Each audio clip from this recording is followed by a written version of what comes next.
бүгүнкү күндө мына Даниярга окшогон бизге негизинен ушундай иштер жигиттер керек болуп атат да. Чынын айткандачы, мен эмне демекчимин?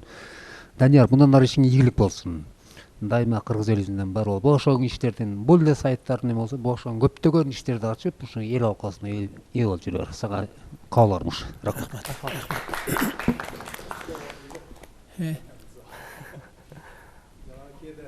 СМС келгенде окуп атсаң жанагы бир таттуу нерсеге тойбой калгандай болосуң да. СМСтин жарым үзүлүп келип калат. Ошол. Ал мындай да. Сиздерге эмеси барбы?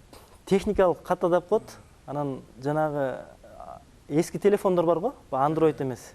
Баягы кичинекей кирпич телефон деп койгон. Билип алдым.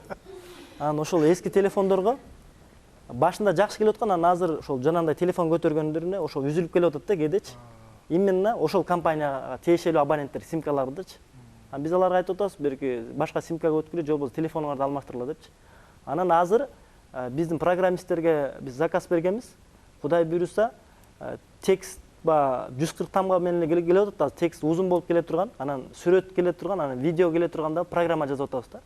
Мисалы үчүн, муфтийдин кайрылуусу видео вариантына келет да. Урматтуу мусулмандар, эртең орозо армайбыз, же болбосо урматтуу мусулмандар, Курбан айт майрамы менен куттуктайм деп, ошол видео, кыска видео келет да телефонгочу. Азыр ошондой кылып келе турганда биз жазып атабыз да.